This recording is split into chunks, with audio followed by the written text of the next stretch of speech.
Following up on the previous story I did about 996 culture and the death of a young lady, unfortunately, that has been attached to that. Not officially, but some people are saying that. I'd like to go further into this a little bit. Hello, everybody. Welcome to Rojo Reads the News. I am your host, Paul. Remember, if you like what you see, please consider supporting me. This particular story comes from Panda Guys and is sourced by Sup China. Who isn't trading life for money? Asked pinduoduo. Ooh, okay, that's kind of a provocative quote. Let's read into this. I haven't read this yet. I'm reading it along with you. Let's take a look at what it says. A 22-year-old worker named Zheng, who joined thriving e-commerce firm Pinduoduo in 2019, died on December 29th, roughly 6 hours after she fell to the ground on her way home. She had received first aid at a nearby hospital, according to a statement released by Pinduoduo on January 4th. We miss you. We miss you deeply, the company said, noting that it waited to reveal the news publicly until the employee's family gave permission. While pinduoduo did not disclose the cause of Zheng's death, there was widespread speculation that the woman was forced to pull late-nighters frequently at work, and that the physical exhaustion caused by overwork might have played a role in her demise. Prior to today's statement from the company, speculation had intensified when Pinduoduo's official account on Jihu, China's Quora-like Q&A site, aggressively hit back at critics who accused it of requiring employees to work punishingly long hours and causing them serious health issues. In a response to a question regarding the news, the company defended its practices, writing, "Look at people from the underclass. Who isn't trading life for money? I've always considered this a problem of the society rather than a problem caused by capital."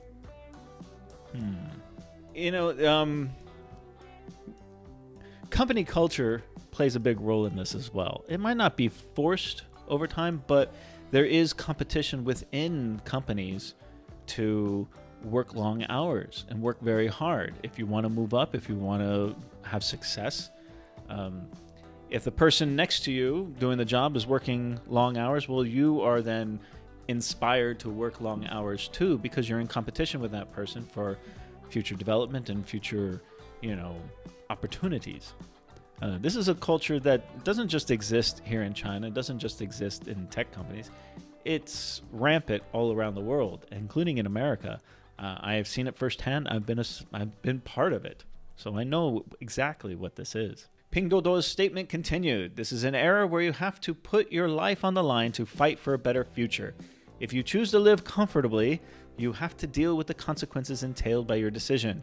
People have full control over how much effort they want to make." The statement was swiftly removed. Nonetheless, a screenshot of it circulated widely online, leading a spokesperson for Pinduoduo to call the post fake. However, after Jihu verified that the initial comments indeed came from the company's account, Pinduoduo backtracked in today's statement and said that an employee at a third-party marketing firm had mistakenly used the company's account to post his own opinions. His remarks are by no means to be taken as an indication of how Pinduoduo thinks of the case. "We are strongly opposed to what he said," the company stated, while apologizing for the misstep. Okay, that's fair. I mean, it does sound very like it did sound kind of like a personal, someone's personal opinion, as opposed to something like a big company like Pinduoduo would put out through their PR department. Am I wrong? I mean, that's kind of how I thought about it. The explanation, however, was met with skepticism on social media sites, where many people believe that the external agency employee was a scapegoat for Pinduoduo's handling of the matter. That sounds like a flat-out lie to me.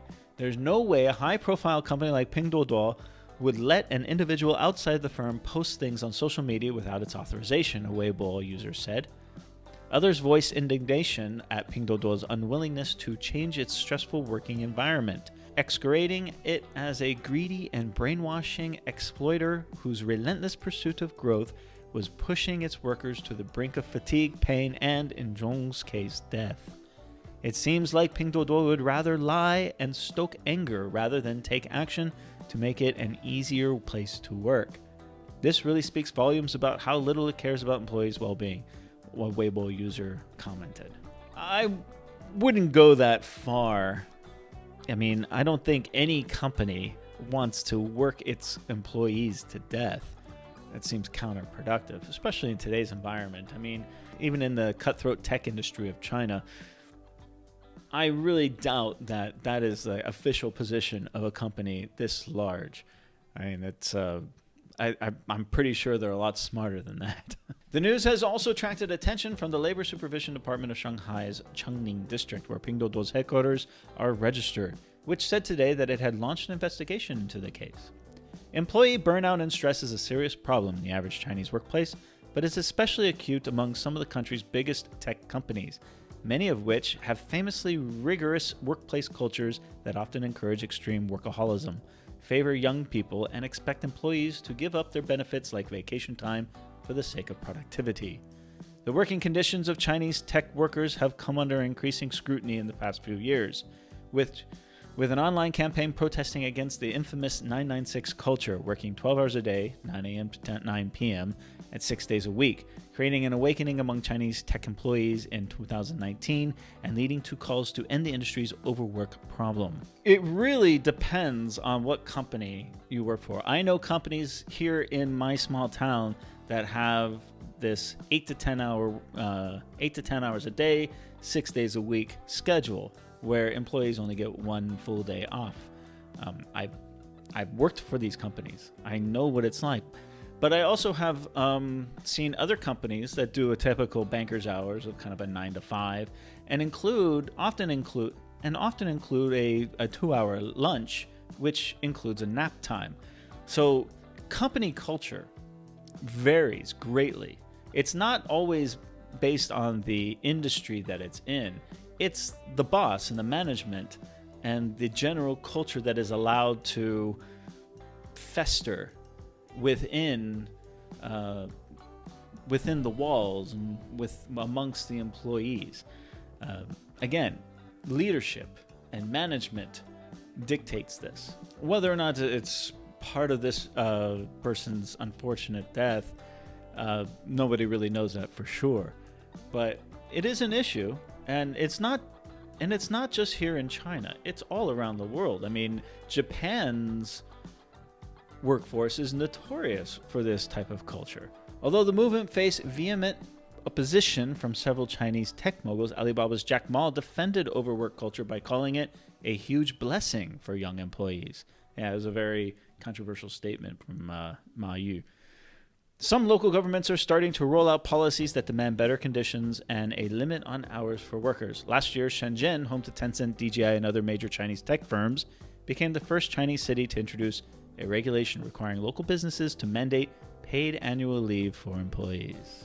Again, it's just one of those issues that is a hot topic among social circles, especially among young professionals. It's an interesting topic. It's going to continue to evolve. They're going to continue to see more regulations. Enforcement of these regulations will be spotty, but things will get better. Things will get better over time. Right now, though, it begs a discussion. It really does. What do you think about it? Comment below. Let me know.